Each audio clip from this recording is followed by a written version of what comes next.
Hello everybody, it's Insane Game Freak here, and today we're gonna have a discussion about Nintendo Switch's third-party situation because I don't really want to talk about the hardware because more than likely that's gonna get patched out pretty soon and that seems irrelevant. But the third-party situation is a conversation that'll probably always be relevant when it comes to Nintendo. So we're gonna have a discussion about it. So first things first, you've probably been seeing a lot of reports on various things lately.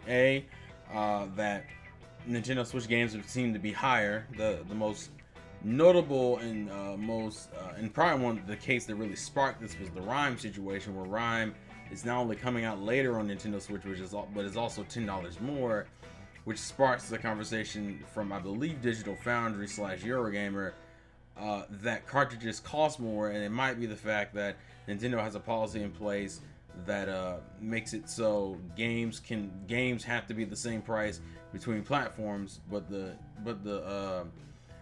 publisher or the developer gets to dictate what the price is. They just have to say, all they say is that it's the same no matter if you're picking on physical or digital. Meaning if it's $10 more physically, that means it's also $10 more digitally, which creates part of the situation. Now, granted, that's rumor. It's rumor that at least as far as Nintendo's policy on that is that it's rumored.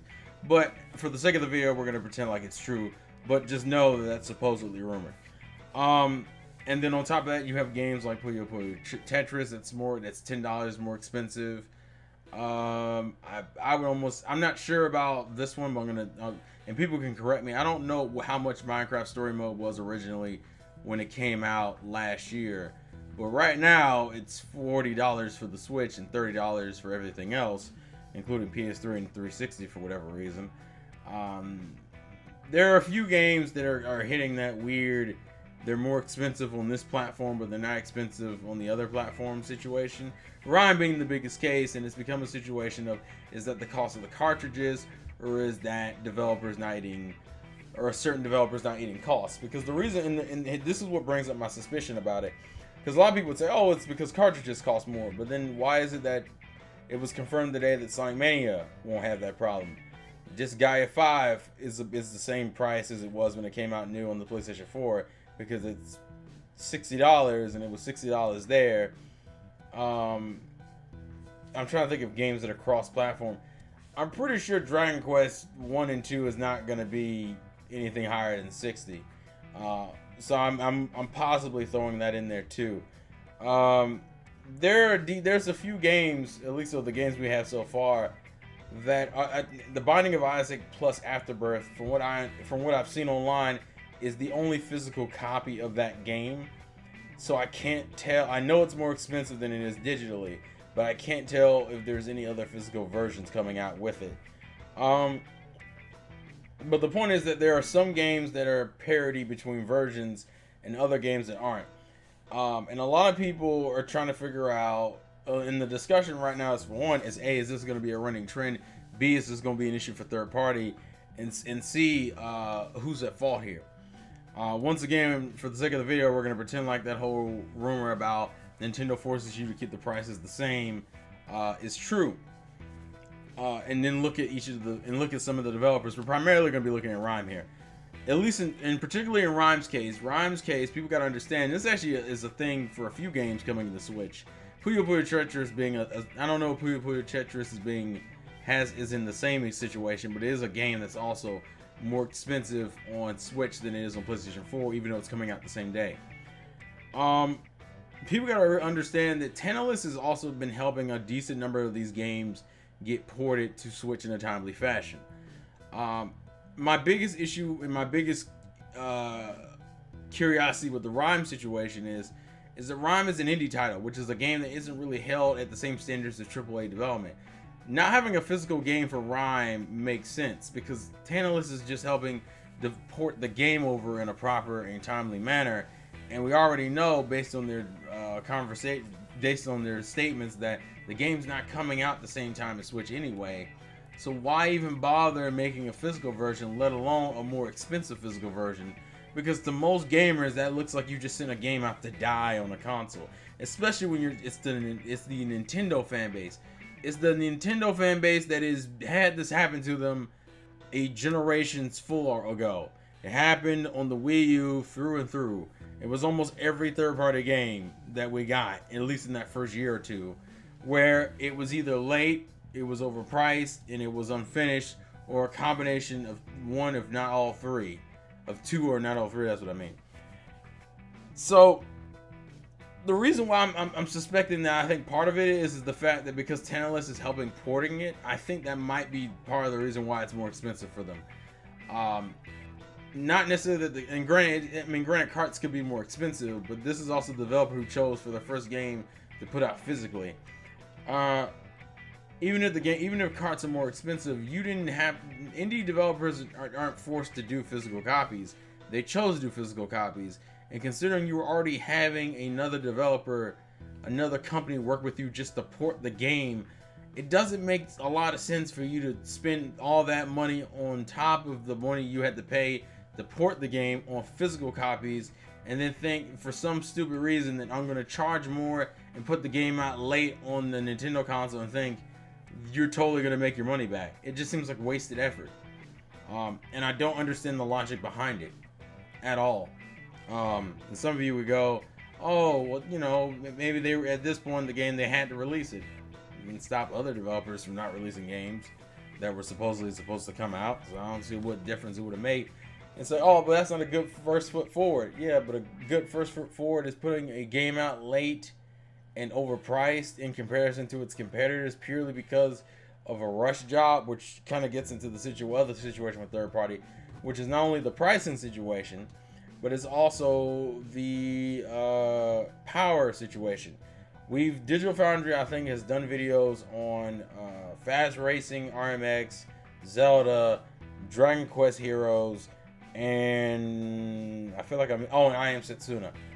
And we already know, at least based off of Zelda having its frame rate issues, Dragon Quest Heroes being relatively close in terms of graphical power, but suffers in the frame rate department, and almost the exact same situation with I Am Setsuna, except it just has its frame rate cut in half and is at least locked, or pretty consistently locked at the 30 frames.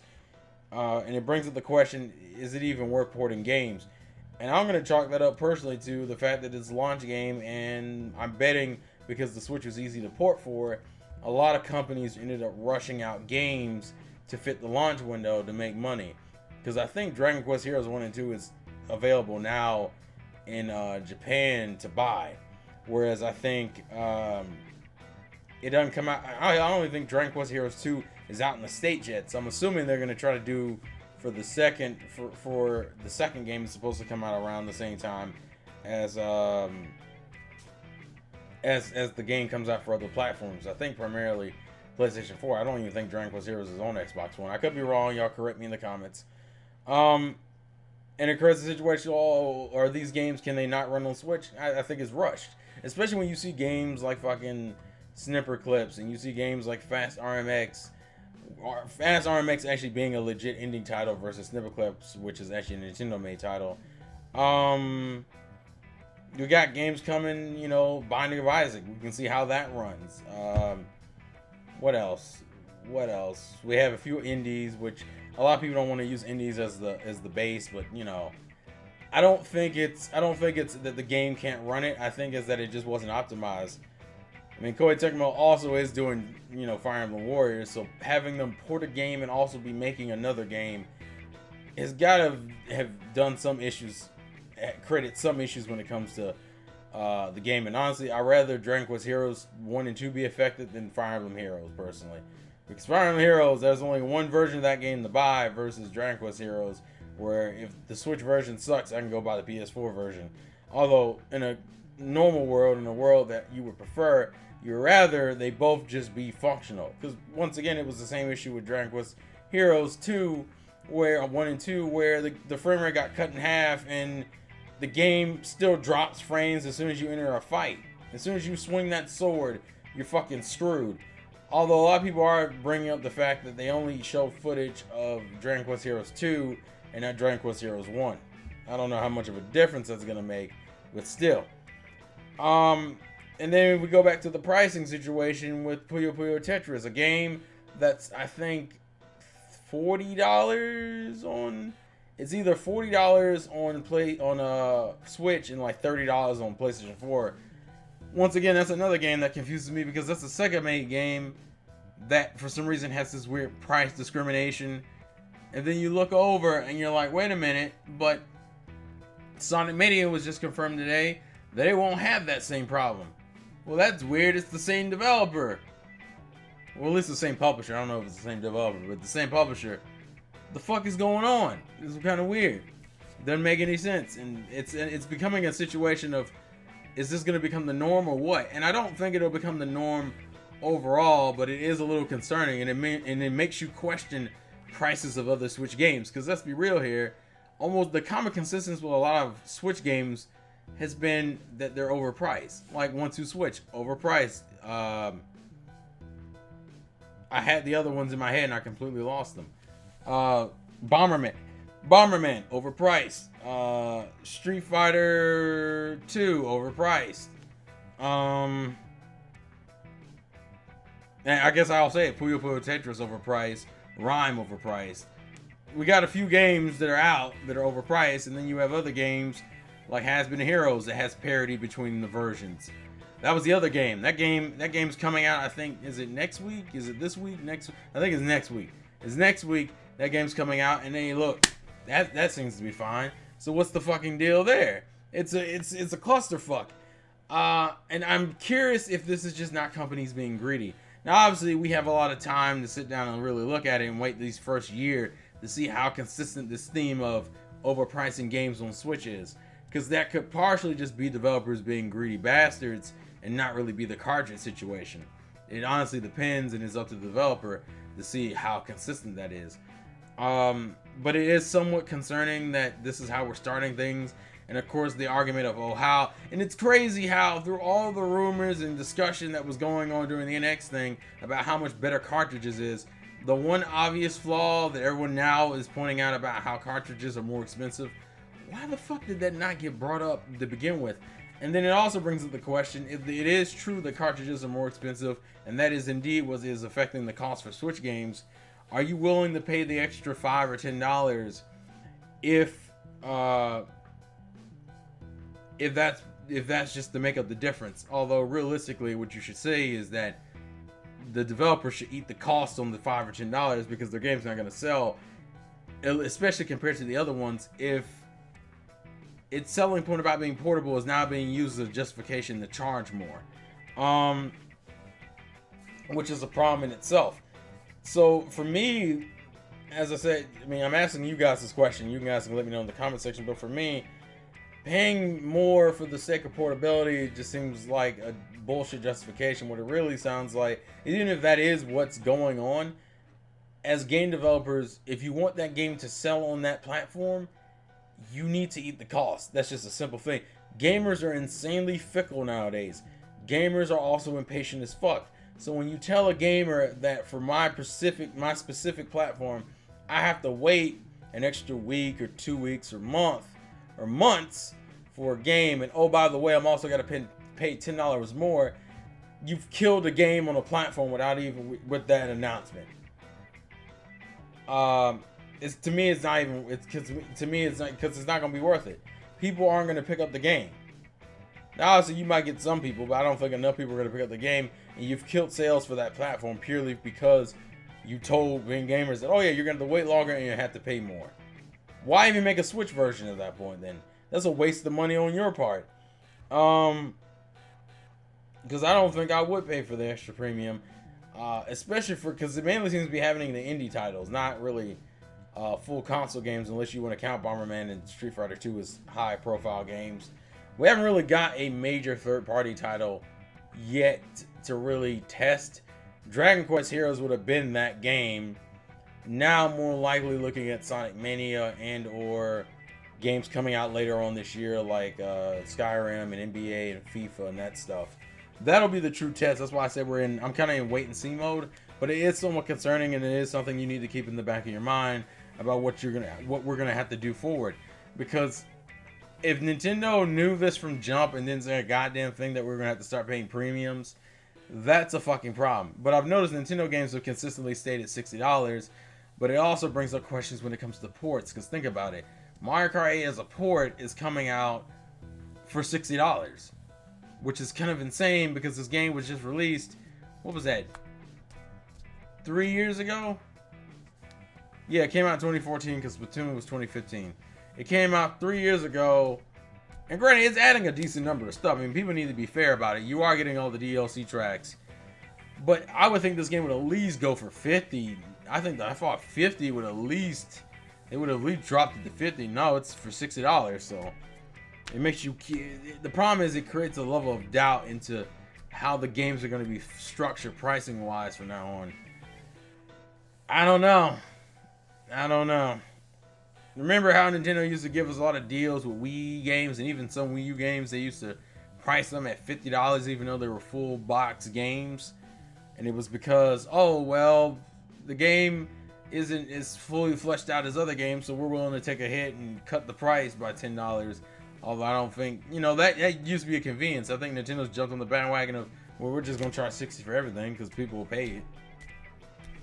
But, please let me know your thoughts and comments in the comment section below what you think about all this. Because it is a very interesting situation and conversation to bring up. And would you pay the extra $10 for the premium and the advantage of playing portable? And I think the only way you would be able to get me to do that is if it kept parity with the other versions of the game. If I gotta spend $10 more, it better run at 60 frames like the other versions. And it better run at least 1080p. 1080p or 720p at least. I don't want any of this in-between shit. I want 720 or 1080 for a game if it's going to run. I'm actually more concerned with frame rate. If your frame rate isn't consistent, I can probably eat it. I still wouldn't want to, and I still don't think I should. Why should I get punished for buying your console? It just makes me go, why shouldn't I bought your fucking console then? Which is a bad message to send to gamers for your brand new console. So yeah. Please leave your thoughts and comments in the comment section below. And let me know what you guys think. Patreon's down there. Please support the Patreon if you can. If not, don't worry about it, but I appreciate it if you can. Facebook, Twitter, website, all that fun stuff in there. Life's a game, play to win, and I will catch you guys later.